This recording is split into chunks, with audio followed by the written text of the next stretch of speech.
Hello, learners, and welcome to the 16th lecture in this NPTEL course on 20th century poetry. In the previous lecture, I have introduced the life and career of Robert Frost, uh, probably the most famous American poet of all time. And I have also provided a close reading of one poem from the collection that cemented Frost's reputation, that is north of Boston. We have discussed a poem about the experience of repairing a wall. That experience and that poem uh, represent very powerfully two important aspects of Frost's poetry. On one hand, the description and the language is very accessible, and on the other hand, the people and the geography of New England remains a powerful and formative experience for Robert Frost.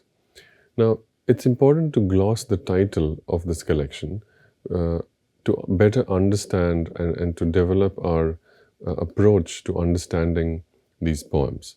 The collection is titled North of Boston. The first word is very important for us to understand. Why north? It's important to think a little bit about the spatial geography of the United States. I have briefly mentioned the history of the settlement of America. This began in the north, specifically the northeastern coast, that is the Atlantic coast. States such as Massachusetts, New Hampshire, Maine, these are the states in the northeastern coast of the US. The association that the word north produces in an American geographical imagination is of a particular set of qualities. North in an American geographical imagination means old, something that was settled earliest, something that was civilized and developed before other parts of America were developed. North also connotes the quality of self-reliance. Self-reliance is the title of a very famous essay by the American writer Emerson. Now, self-reliance in Emerson's concept emerges from ideas of transcendence and romantic philosophy. Ideas of enlightenment were combined with the Puritan work ethic of American civilization and became a very, very powerful concept. Self-reliance in Emerson describes an independence of one's thinking. One is self-reliant not just financially in terms of owning a business or starting a new corporation and therefore not depending on wages or wages from some another capitalist owner. That is financial self-reliance. Emerson also writes about intellectual self-reliance. So the word north connotes a sense of self-reliance. The word north also connotes a religious idea of Protestant or puritanical Christianity. This is very obvious because the people who settled America were Puritans or Protestants who were fleeing persecution in Catholic England. The word north also connotes ideas of pilgrimage and a very simple, working class, down to earth, salt of the earth idea of religiosity. Religiosity and spirituality which are free of the trappings of elitism, of the displays, very expensive displays of ritual or procedures. So it's a very down-to-earth, minimalistic religious idea. These are some of the qualities that the word north connotes. In order to better understand what north connotes in north of Boston, it's important to distinguish north from three other directional words, that is, south, west, and east. South in the American imagination connotes ideas of owning slaves. The 19th century witnessed the remarkable and momentous Civil War, which was about the right to own slaves. southern states, which were known as the Confederacy, wanted to break away from the Union, the United States, because they did not agree with the ideas of the northern states that black people could be owned and sold as property. The South also has connotations of different kinds of spaces. There were mansions and plantations that were both created by slave labor and sustained by slave labor. The South, in a literary and cultural imagination, also connotes different kinds of river bodies and different kinds of weather. While the North is extremely cold, known for brutal snowstorms, cold which can kill people, the South is known for milder, warmer, hotter, and humid weather. It is also culturally the space of rivers, boats, and rafts. In the literary historical imagination, this has been fixed almost forever in the novels by Mark Twain, most famously the novel The Adventures of Huckleberry Finn, which tell a very powerful story of race, humanity, and tells that story through the journey of a boat across and along the river, the Mississippi River. So these are different geographical and cultural connotations between North and South. There is also a very powerful difference between West and East. As I mentioned, the place where America began was the Northeast. Right? So Boston is known as East, and it is called Old, and it is familiar. The West, which is signified in Robert Frost's Life and Career by California and San Francisco, was settled later.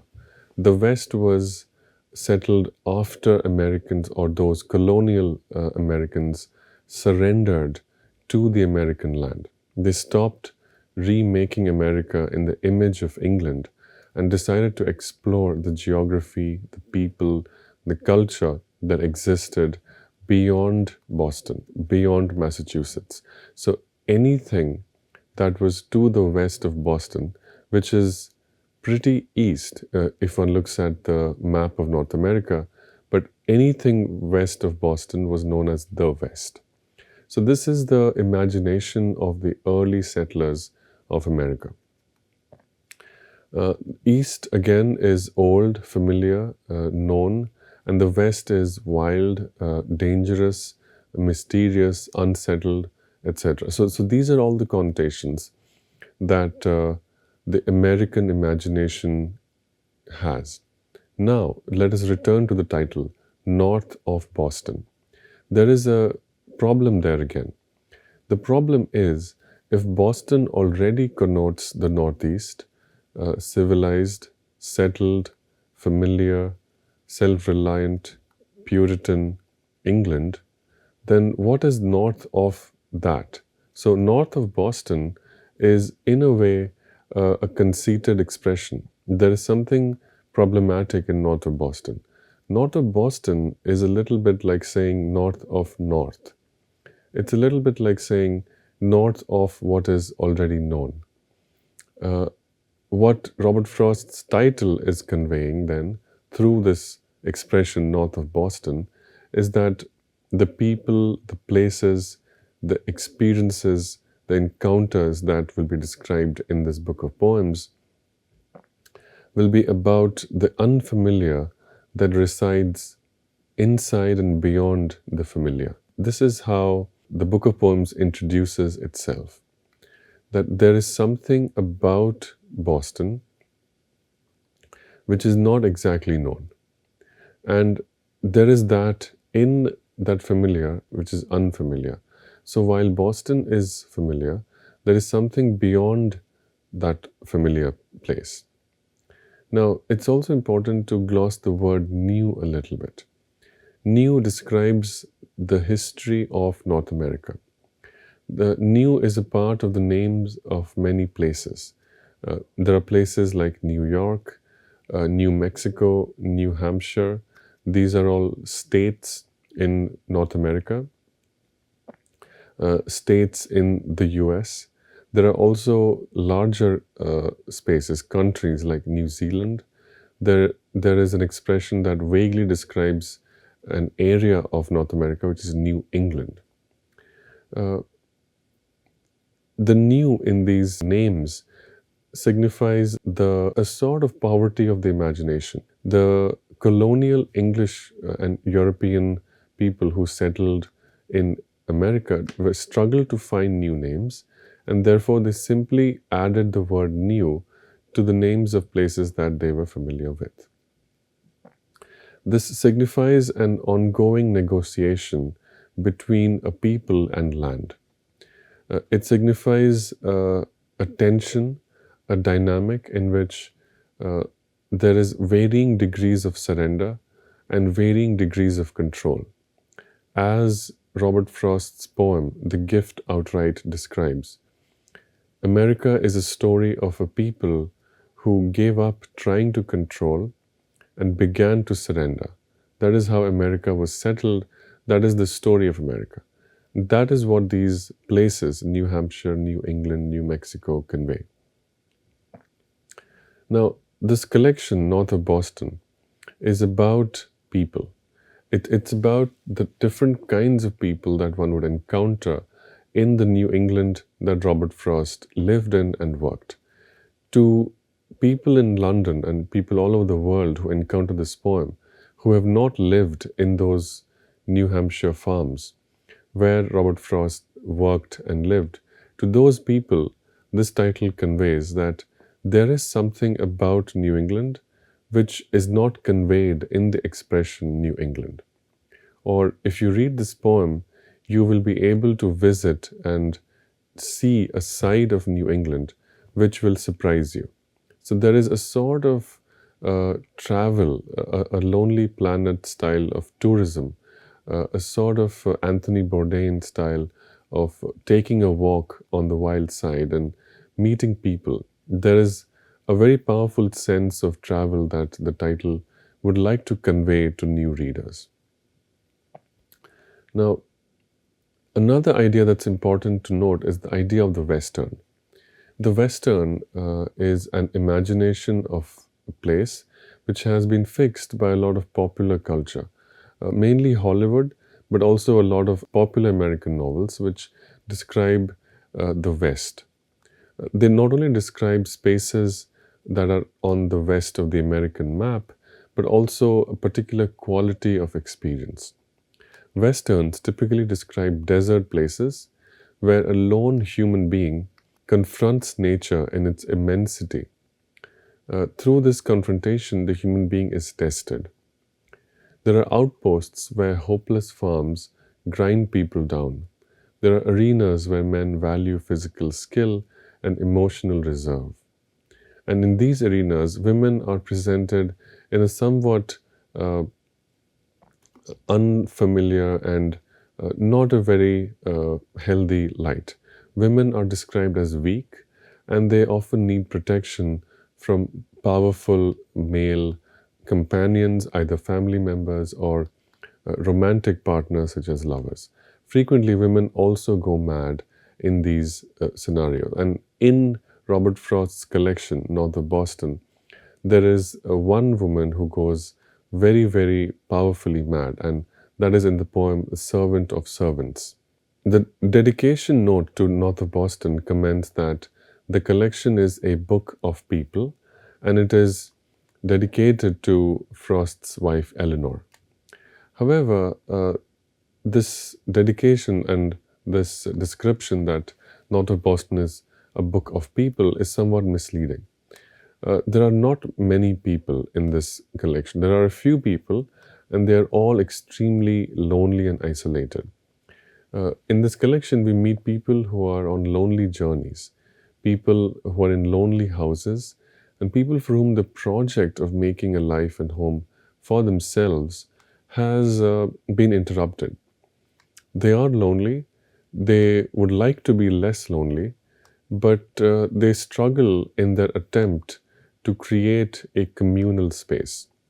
And it is that struggle which becomes the most interesting topic for the poet who observes people going about their lives, doing things, trying to achieve a modicum of comfort and community. And that failure to achieve community is extremely interesting to the poet. It is also a place in this collection, that is New England, where nature is quite dominant. Nature decides what people can do and how people can find community. This is not simply because nature is cruel and the soil is poor, but also because this is a space where the promise of America is exhausted and exposed. Now, in order to understand what New England meant to Robert Frost, it is useful to read the opening lines of a poem that Frost wrote much later in life, a poem titled Directive. This is how this poem begins. Back out of all this now, too much for us. Back in a time made simple by the loss of detail, burned, dissolved, and broken off, like graveyard marble sculpture in the weather. There is a house that is no more a house, upon a farm that is no more a farm, and in a town that is no more a town. So, in these lines, the poet is describing a desolate, abandoned, lonely space, a space where nature has done its task of destroying and disintegrating the little bit of human civilization, the little bit of human settlement that human beings constructed but then abandoned. Right? Now, the struggle to maintain these human settlements is immense, and it shows that even a little bit of a flagging spirit can lead to a complete decay in the hands of nature. So in order to maintain a human face, the few human beings who are in this space must strive and labor extremely hard. The scholar Alex Calder has a very powerful description and a very telling description to describe what is going on in this collection north of Boston. Alex Calder writes, in north of Boston, Frost is a poet of settlement as ruin. These two words are very important to understand what north of Boston is. On the one hand, it is a settlement. Like America was settled by colonial English settlers, the farms, the houses, the homes in this small town and village north of Boston are settled. That is, they are created bit by bit through sustained acts of labor by small groups of human beings. It is a settlement because one can see how close those villages, homes, and houses are to being completely destroyed by nature. So nature has been molded and settled into a few houses. This is settlement. What is ruin? Ruin is when the human spirit flags and the effort that is required to maintain these settlements, the physical quality of the houses, but also the emotional quality of the homes. When there is a brief lag in the human spirit, the settlement goes to ruin. So it is both these two extremes. On one hand, of molding nature into a settlement, that is building a house and a farm in deep, cold snow country. And on the other hand, the process of letting the settlement go to ruin because of fall in one's spiritual energy. Between these two extremes, Robert Frost describes people and places in this collection, north of Boston. The poet seems to be asking two questions, which is, how did settlement turn into ruin? And the converse, which is, what should have been ruined is still maintained as a settlement. So why do some settlements disintegrate, decay into ruins? And how are some settlements protected from being turning into ruins? So these are the two questions, and these attract the poet's intellectual energies. The first poem that I will discuss is titled Home Burial. Home burial was motivated by the death of a child. Uh, Robert and Eleanor Frost's first child passed away at the age of 3.5. And the extremely difficult emotional journey that the two people, a husband and wife, father and mother, undertook and survived and endured following the death of their first child. The two individuals, Robert and Eleanor, responded in very different ways to this loss, and this difference was quite distressing to both of them. Now, many biographers have demonstrated that many of the words that Amy, the fictional mother, speaks in this poem, Home Burial, were words that were spoken by Eleanor at the time that Robert and Eleanor were dealing with this loss. The anger that Amy expresses at her husband, that is, the words that Amy uses when she rebukes her husband, are words that Frost himself had used to describe his own attitude. And these are all demonstrated, these words are demonstrated by biographers. Frost is supposed to have said about himself in the wake of his grieving process, while he was grieving for this child who could not survive beyond the age of 3. Here is how Frost described himself. And I suppose I am a brute in that my nature refuses to carry sympathy to the point of going crazy, just because someone else goes crazy, or of dying just because someone else dies. This is exactly the kind of frustration and exactly the kind of realism that infuriates Amy when she finds this kind of a pragmatic attitude in her husband. Amy's grief doesn't allow her to function. Amy's grief paralyzes her. Through the state of paralysis, through the state of being disabled and broken by her grief, Amy is shocked into anger when she observes that her husband has a much more pragmatic view of his grief. And these are the words that Frost speaks, which described in the poem what Amy finds frustrating about her husband. Her husband seems to be the kind of man who has accepted that no amount of grieving, crying, being sad is going to bring back their dead child. And therefore, even if his wife is going crazy, this man, he decides to stay sane and get the job done, do whatever was necessary. In the poem, Amy hears her husband talk about a very practical matter of the physical quality of building something using certain materials. The detail with which her husband is able to partake this conversation, the ease with which her husband is able to participate in everyday concerns is quite shocking to Amy. And Amy confronts this man, challenges this man, and basically asks him how could he afford to even think about these matters when they have just seen their young child pass away. And Frost's description of himself is a very pragmatic one.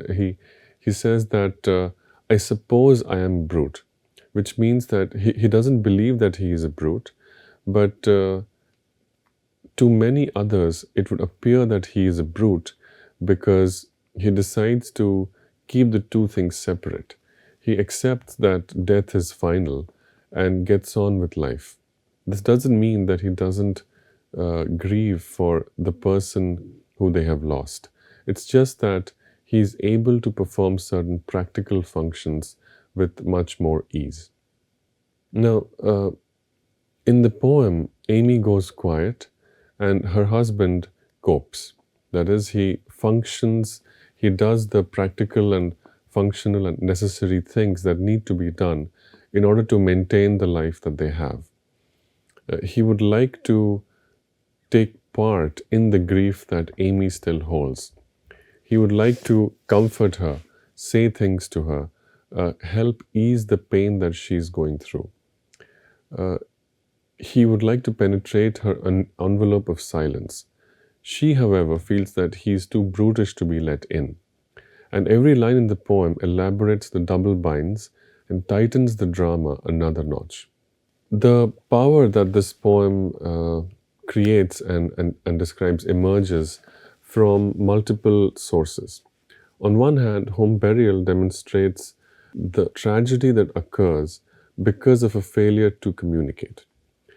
Husband and wife fail to communicate with each other about exactly how their expression or their demonstration of grief communicates to their experience of grief. So both appear insensitive or too extremely reactive to each other because they fail to explain how their outward appearance, their outward responses, their words and their actions emerge simply from the experience of losing their child. They fail to communicate this to each other. They fail to communicate exactly how each of them is living with grief. On the other hand, this poem also describes how tragedy emerges and the tragedy that results from a successful communication. That is to say, while they fail to communicate how they are living with grief, they succeed in communicating something else. Both husband and wife possess quite sophisticated words and communication tools with which to accuse each other of not feeling something or not demonstrating something. That is, of not feeling grief or not demonstrating grief in a way that is appropriate or proportionate to the loss that they have suffered. So this simultaneous and parallel representation of tragedy, both the tragedy of not communicating and the tragedy of communicating too well or too much or too precisely, is compounded and creates the powerful effect that this poem ultimately has. Now, these two poems, that is Mending Wall and Home Burial, give us a very powerful sense of the kind of poetic innovations and stylistic interventions that Robert Frost was able to produce in his very early collection, North of Boston, first published 1914. In the next lecture, I will discuss two more poems from this collection before moving on to poets who were active later in the century. Until then, I hope that this has been a useful introduction and analysis of some poems by a very powerful and influential American poet, Robert Frost. Thank you.